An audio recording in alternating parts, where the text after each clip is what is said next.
Bismillahirrahmanirrahim. Assalamualaikum warahmatullahi wabarakatuh. Waalaikumsalam warahmatullahi wabarakatuh.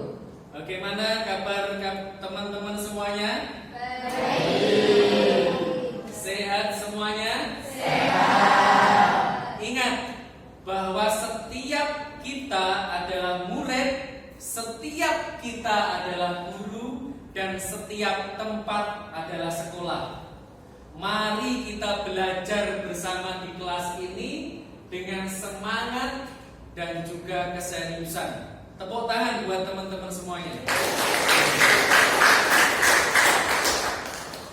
Baik, sebelum memulai perkuliahan kita pada hari ini, mari kita bersama-sama membaca surah Al-Fatihah. Semoga diberikan kelancaran pertemuan ini sampai akhir nanti.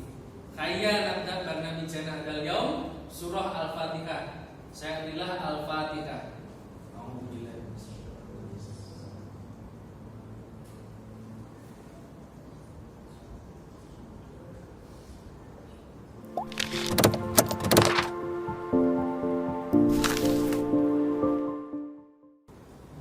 Baik, teman-teman semuanya, yang harus kita ingat pada pertemuan-pertemuan sebelumnya, kita belajar tentang apa itu jurnalistik, kita belajar tentang apa itu pers, kita belajar juga tentang bagaimana karakter jurnalis. Silakan teman-teman yang mau mereview pertemuan kita kemarin seperti apa untuk mengulas pertemuan-pertemuan sebelumnya sehingga kita pemahamannya itu bertingkat. Silakan. Saya Pak. Oke, silakan. Silakan berdiri. Perkenalkan, nama saya Tengku. Saya akan mereview pelajaran minggu lalu.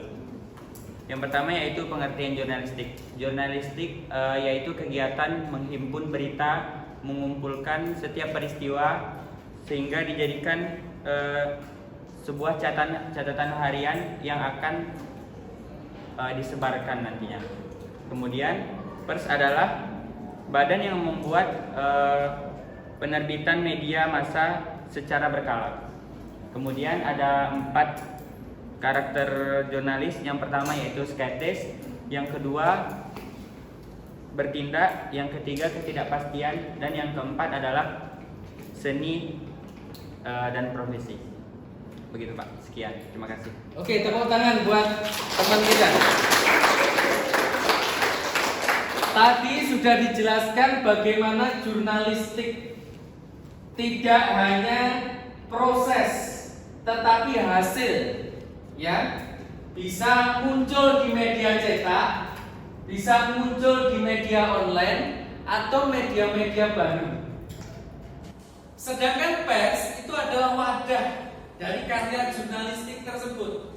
Bisa tulisan, bisa audiovisual dan lain sebagainya.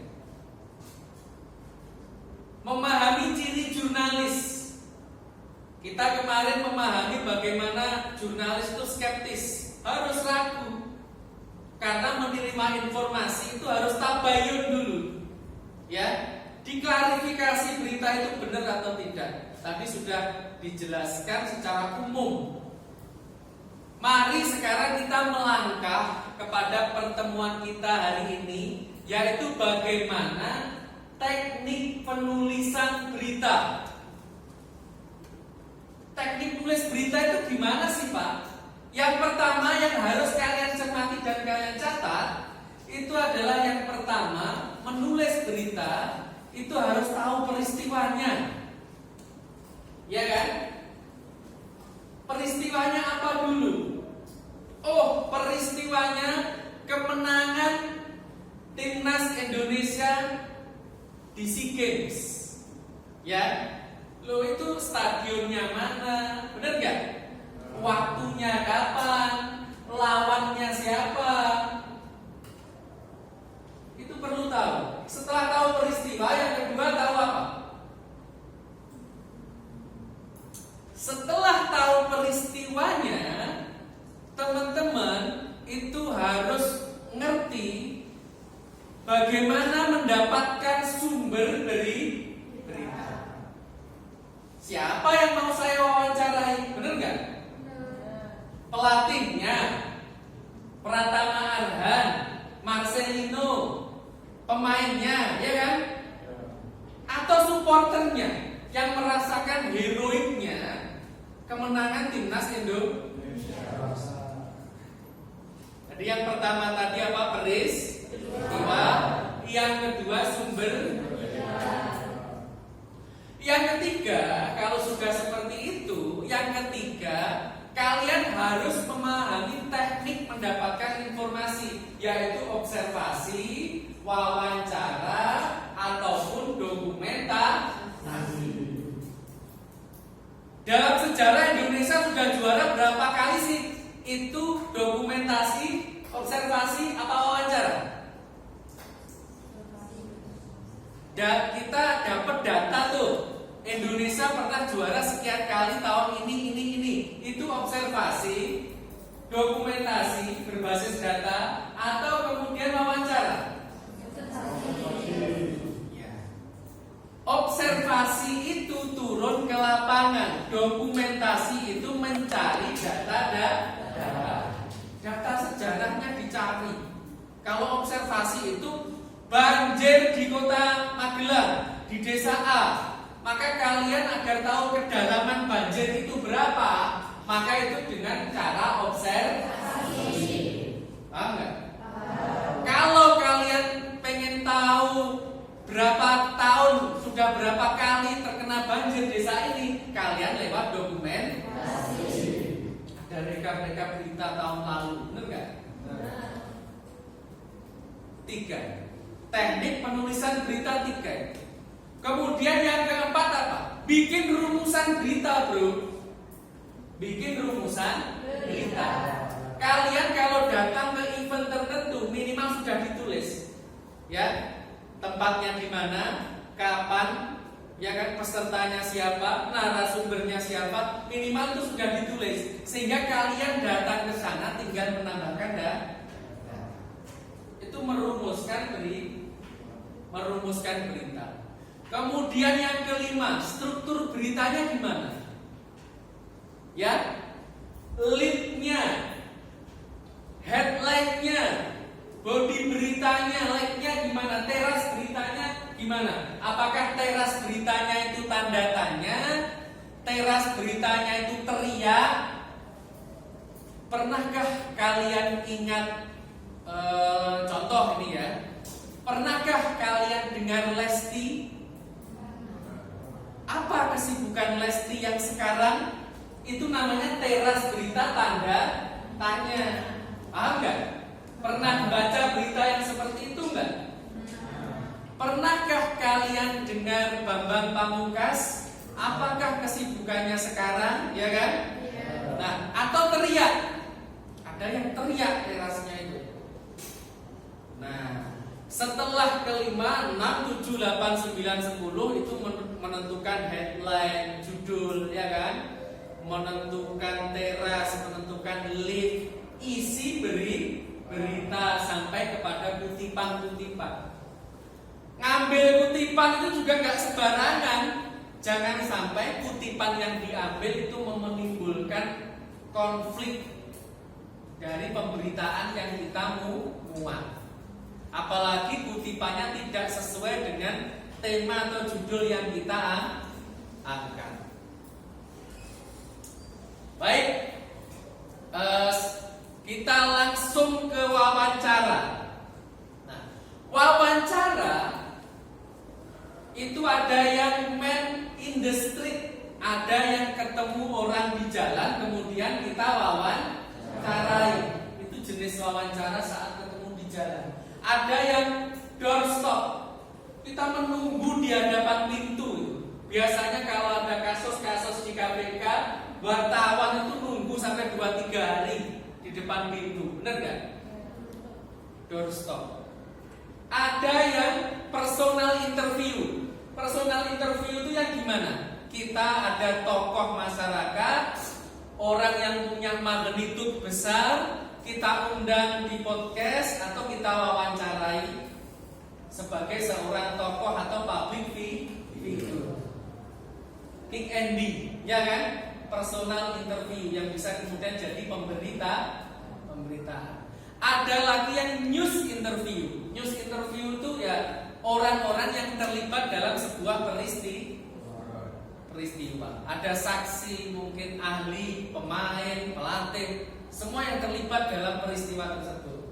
Ada yang press conference, ya kan? Wartawan dihadirkan dalam press conference tertentu. Kemarin press conference, Partai Demokrat dikhianati, ya kan undang tuh ya. Kemudian Pak SBY berkeluh kesah di situ. Press conference. Nah, silakan bagi teman-teman yang ingin mengajukan pertanyaan, ada? Silakan. Sebelumnya terima kasih Pak, perkenalkan nama saya Nona. Saya ingin bertanya, kira-kira apa saja ya kiat-kiat dalam mempersiapkan wawancara? Seperti itu. Terima kasih. Kiat-kiat dalam mempersiapkan wawancara. Terima kasih.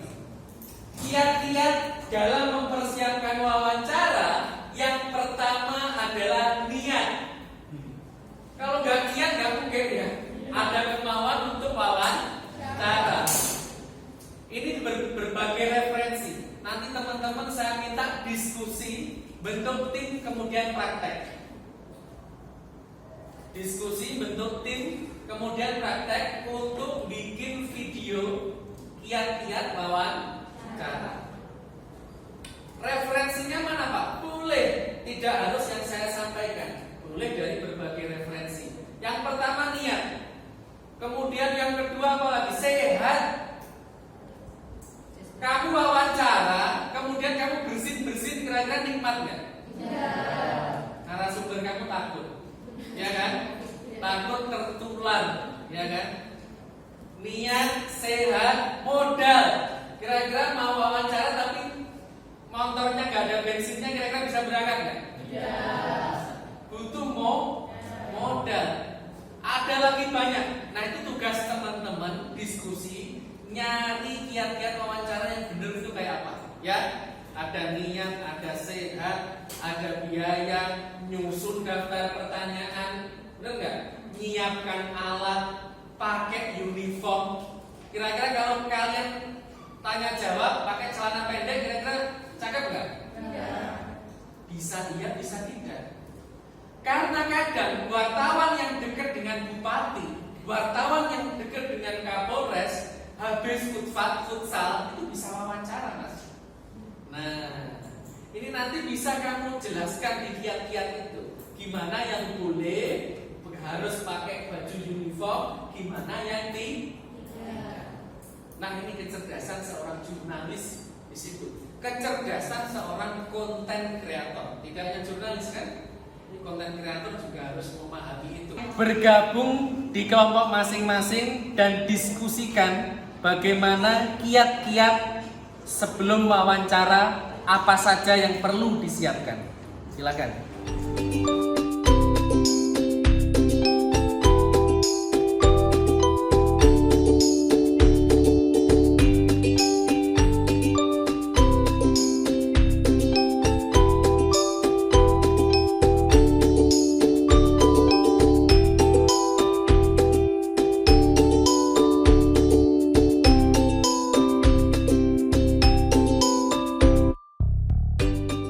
Tips and step tentang wawancara. Apa aja tips and stepnya? Check it out. Step yang pertama adalah niat.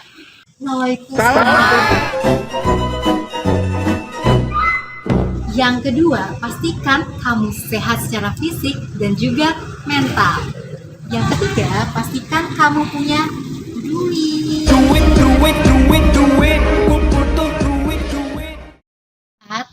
Pahami masalah yang akan kamu tanyakan nanti.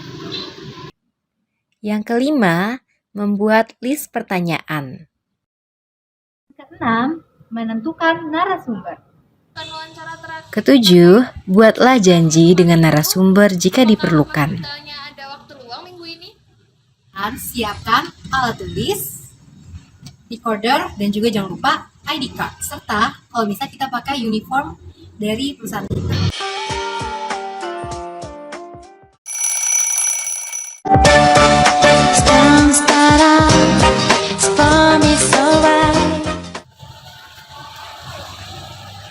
Permisi kak, saya reporter dari Pop-Up News.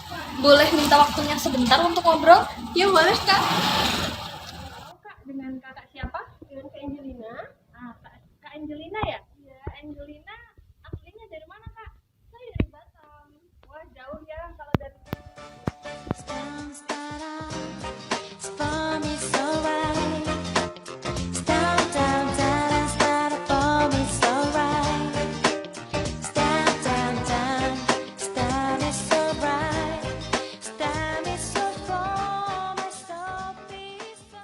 Karena kan sebelumnya nonton. Tapi kan kak, kalau sebelumnya kan nonton. Tapi kan kak, Coldplay itu kan mahal tiketnya. Kakak bisa nabung. Tapi kan jauh. Oh iya, sumpah ya. Oh iya, sih kak, boleh minta waktunya sebentar nggak? Ayo, maksudnya kita berburu. Iya, sorry ya. Tapi kan.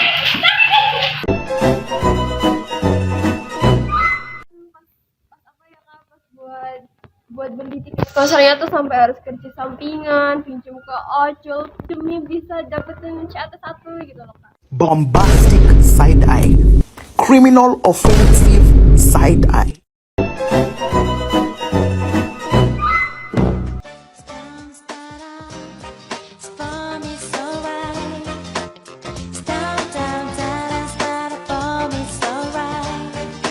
Halo kak, selamat siang. Siang kak. Saya dari Pop-Up News yang kemarin, jadi bentar lagi beritanya akan rilis kak. Kira-kira kakak mau nggak saya kasih linknya ke kakak? Wah, ternyata udah terbit ya, seneng banget. Oke kak. Oke kak, makasih.